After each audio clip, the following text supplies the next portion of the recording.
You have to come out of your mother. You have to come out of the conditioning that is your mother. You have to come out of her fear. You have to transcend her. That is the point of life. Every generation is better than the last. And in very many ways, your mother is better than hers.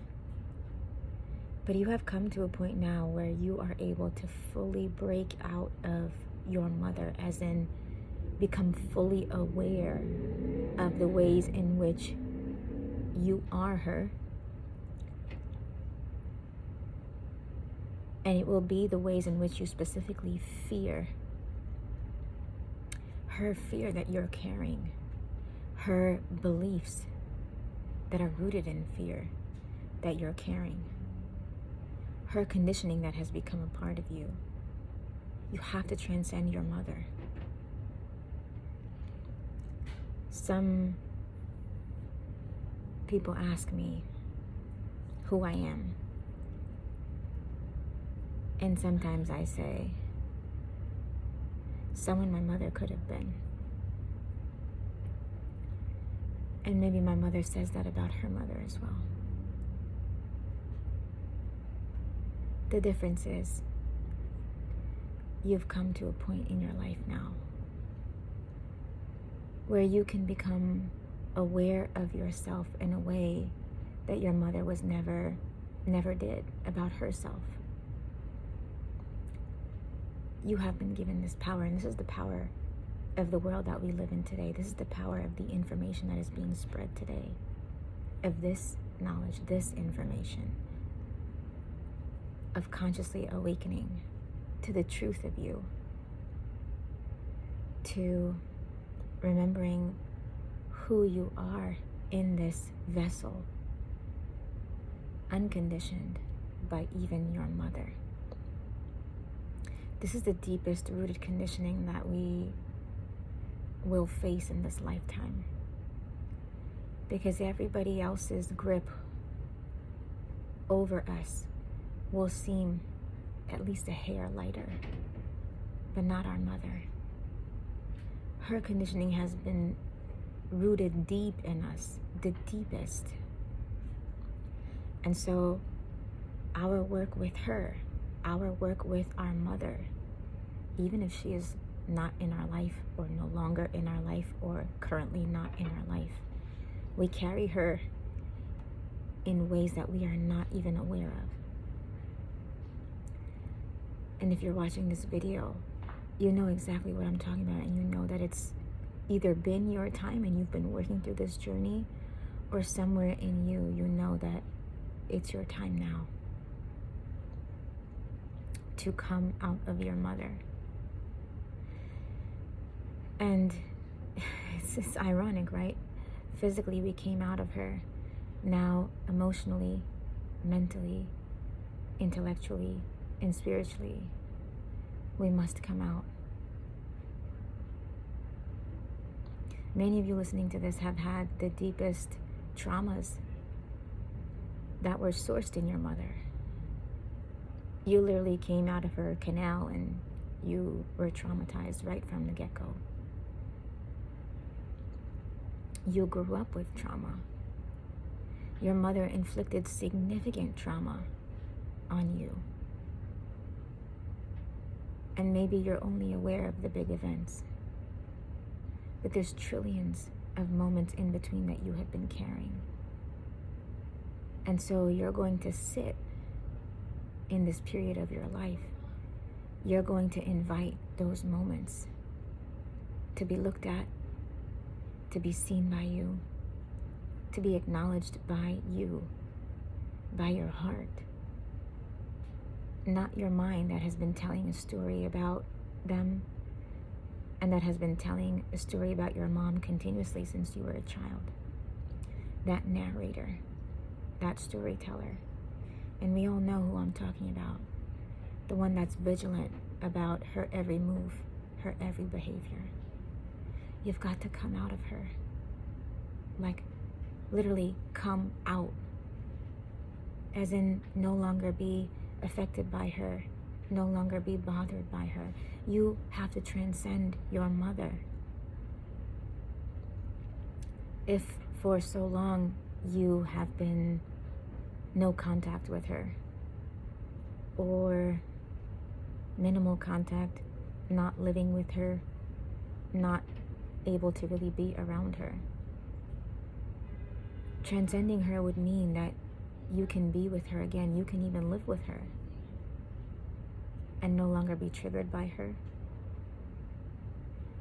And to truly transcend would mean that you would even see the ways in which she fears, the ways in which she's wounded, and you would be able to ameliorate her suffering, to really actually help her feel better. But you can only do that work with her or anybody else once you have done this work on yourself. So invite in your mother. Be fully open to every thought, belief, personality, identity, conditioning that you have received from her. Just say in your heart, I'm open to every way in which I fear my mother. Every way in which I fear because of my mother, and every way I fear in relationship to my mother. Just be completely open in your heart for that. Because we have come into this lifetime with the choice of transcending our mother, first experiencing her, being conditioned by her fear. And then we chose this experience so that we could come out of her, literally. So we could no longer be defined by her way of being. And when you do this work, the more and more you do this work, you see like, okay, yes, everything is a lifetime's journey. But there's a period of concentrated time that you spend doing this healing, this looking, this feeling of the pain, this feeling of the thoughts and emotions, the personalities and the identities that arise, right? Seeing and feeling them for the first time. There's a period that you reach in which, after a concentrated 3-4 years maybe, of really doing this work and intensely healing and maybe even cocooning in your bedroom, that could very well be a part of this process, that you start to come out and integrate everything that you've learned, everything that your body somehow knows without you mentally knowing. And you're going to find yourself around your mother again, even if you haven't been around her for decades. Because now life, because it has been preparing you to transcend her, right? You're going to find yourself around her again.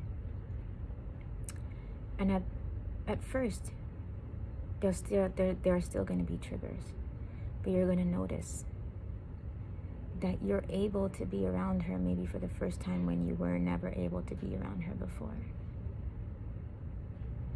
And the healing will continue, but you will also be more true to yourself as time goes on, as this process continues. And you're going to realize that the version of you and the relationship that you could never have with your mother, you're having more and more now. Both, right? The version of myself and the relationship with my mother, these coincide with each other. Right? So the more authentic that I am in myself, the more honest I am in myself, the more real and true my relationship will be with my mother. And it doesn't mean it's going to be without struggle or challenges or fights and disagreements. What it is going to mean is that you're true, more true to who you are, who you've always been. And the relationship with your mom is realer than it's ever been. And that's the gift that we get in life. That's the ultimate gift, right? I just want to be myself. And I want my relationship and all my relationships to be real. I want my partner, I want my mom. want my closest relationships, especially, to be a reflection of my truth, to be who I really am. That the people closest to me, especially, right, will know who I am before I die. And even well before that, right? And that's why we're so lucky for this experience, because we get to see and experience our mother, right? We've done the work and we've changed so much. And our mother may very well still be the exact same. And because we've changed, we get to see her in a whole different light. We get to see her behavior as it is, right? For what it is, without our trauma identity constantly telling a story about it. We get to see her behavior for what it is, and then the next level of that really is serving as the antidote. So because we've healed so much, right, and those wounds aren't there, there comes a point, at least, when they're not there enough, where we start behaving in a way that's like, oh, like, you know, I'll help you with that, or here, let me warm up food for you. Like, even though, and it could be something that's like not even out of basic survival, right? So like, okay, like if you don't want me to like sit in front of your house because you're worried about, you know, what people in this neighborhood will think, right? I don't have to do that, right? And it can be a step further, right? When your mother speaks to you in a certain way that the tone is off. Let's just call it that, right? The tone is off. You allow her to. And you reflect on it later, right? You reflect on it because maybe there is something that's holding on to her tone, right? And you reflect on it later. And in your clarity, in your clear presence, you realize, oh, she can. She can talk to me in that way. She can. Because in the clarity of your being, it's clear enough, without the story, without the trigger. And you realize, oh, actually, she can. She can actually tell me things and try to control me, right? Out of fear, right? And maybe because I realize enough, I've healed enough, where I realize that it's out of her fear, right? I can even serve her. I can even comply to her wish or demand even. But it's not coming from that same place of pleasing. It's now coming from a much more authentic and clear space of serving. And this is like the profound transformation that occurs through healing. And the old identity won't understand it because it's so used to like defending itself, right? So it can still play, right? But something in you knows, like, oh my gosh, something is changing. And I'm not, my body is behaving in a way where it's like, it's acquiescing to her demand, right? Her fear. And, I've experienced this so much with children that I wouldn't even have to go through this kind of understanding process where something in me just automatically serves. And that, I think we all have like a gift in this life, something we feel like we didn't really have to work at. And that's mine. But I didn't experience that with adults. It was by far the opposite, the most opposite experience. I was triggered left and right by adults, especially like my closest relationships. And so the end goal is just is service. And it's really what our human form was created to do. But we've got to go through this play of becoming conditioned, awakening, right? And really feeling the suffering, right? So all of this is really suffering, right? But then we go through like a concentrated period of time we call healing, right?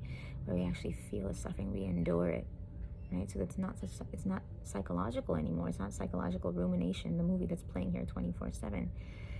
Actually, that pain, we feel it, we release it, and the wisdom from that, right? And whatever energy is, now taking its place, right? Like restores the body almost. And so there's a complete renewal of the mind and body and spirit as well. And so in this process, we really we become awake to the truth of us, right? So we're no longer living the conditioning in the story. So it's almost as if part of me, at least, isn't the triggered person that was my mom's daughter, isn't my mom's daughter in that sense. It's not this part of me is not the story of my mom's daughter. Or I can say part of it is, right? But the truth of me, the conscious presence, the majority of me is not the story. So it's almost like I didn't grow up with her, like under the same roof. It's almost like she didn't raise me, right? In this aspect where I don't have the conditioning by her that I once did. And so I become just like living as my soul, like as a soul, as if I didn't have the upbringing that I did with her. And this is the mark of awakening. This is the mark of human intelligence, right? That we are capable of this.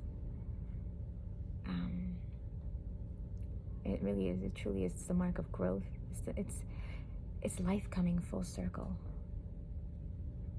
And not only now are you experiencing the person that you used to be, right? You see it in your mother, right? And even maybe continue like to see even parts of you in her, maybe, But not only do you get to experience yourself, but you actually get to, after healing yourself, you get to heal yourself. The closest step further, the closest step away from you, right, to the nearest human being, that is your mother. And I think that's extraordinary. I really do. And if you're watching this, if you have any comment, please do share about your story healing and going back to your mother, or even just about like the difficulty that you've experienced with your mother. This is a space for that as well. Because many of us, the trauma that we experience from our mothers, like, it's the most significant trauma of our life. And I just want you to know that you're not alone. And that if I could come out of it, I know anybody could. I know anybody can. I love you. And I'll be with you every step of the way. Take good care of yourself. Love yourself so you can love your mother.